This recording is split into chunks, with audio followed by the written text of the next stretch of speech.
अस्सलाम वालेकुम, मेरा नाम डॉक्टर शिबा मुश्ताक है, मैं कंसल्टेंट डर्मेटोलॉजिस्ट हूँ। आज जो टॉपिक ऑफ डिस्कशन है वो मैं चाहूँगी कि हेयर लॉस पे बात करते हैं, क्योंकि आजकल भी बल्कि हमेशा से ही हेयर लॉस की शिकायत के साथ बहुत मरीज़ आते हैं कि हमारे बाल गिर रहे हैं, सुबह उठते हैं तो पिलोज़ भरे होते हैं, कारपेट पे गिरे होते हैं, शावर लेते वक़्त गिरे होते हैं, ब्रश करते वक़्त गिरे होते हैं। तो मैं मरीज़ों को ये बताना चाहूँगी कि इस तरह बाल गिर रहे हों तो आपको घरेलू टोटके नहीं करने चाहिए।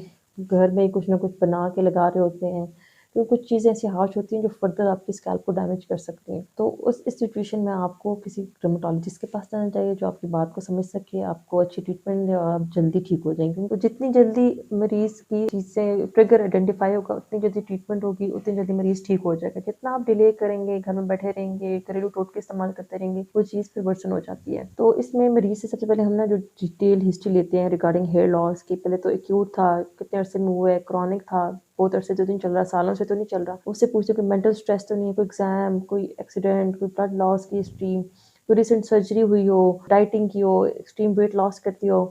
तो ये ऐसे एक्यूट ट्रिगर्स हैं जिसमें फ़ौरन बाल गिरते हैं, लेकिन ये सेल्फ लिमिटिंग होते हैं, कुछ महीनों में 3 से 6 महीनों में बाल आ जाते हैं। अगर ये भी हिस्ट्री में ना फैक्टर हमें ये ना मिले तो फिर हम मरीज़ के कुछ ब्लड टेस्ट कराते हैं, जिसमें ब्लड टेस्ट में सबसे मोस्ट कॉमन जो शिकायत होती है आयरन डेफिशिएंसी एनीमिया की वजह से हेयर लॉस होता है। वो चेक करते हैं, vitamin D, ferritin, thyroid problems के साथ हेयर लॉस होता है। तो ये फिर हम कुछ ब्लड टेस्ट कराते हैं। फिर इनको हम जितने भी रिप्लेनिश करते हैं, आयरन डेफिशिएंसी एनीमिया तो उसकी हम उसको ट्रीट करते हैं, थायराइड प्रॉब्लम है उसको ट्रीट करते हैं, तो वो बाल गिरना बंद हो जाते हैं। फीमेल में फीमेल पैटर्न हेयर लॉस होता है, उसमें हार्मोनल इश्यूज़ और इन चीज़ों की हिस्ट्री ली जाती है, प्रॉपर मशीन से पूछा जाता है, टेस्ट कराए जाते हैं। और मर्दों में मर्दाना गंजपन की शिकायत होती है और फ्रंटल हेयर लॉस हो जाता है, फिर पीछे ऑक्सीपिटल तक चला जाता है, तो वो उनमें कुछ जेनेटिक रोल भी इम्प्लीकेट करता है। तो सबसे पहले हम मरीज़ के लिए फिर कोई भी ट्रिगर हो उसको स्टॉप करते हैं, फिर ब्लड टेस्ट कराते हैं, फिर उसके बाद हमें अच्छा मल्टीविटामिन देते हैं, शैम्पूज़, सीरम्स और मिनॉक्सिडिल स्प्रेज़ हैं मार्केट में अवेलेबल, वो हम पेशेंट को देते हैं और चेक करते हैं कि इससे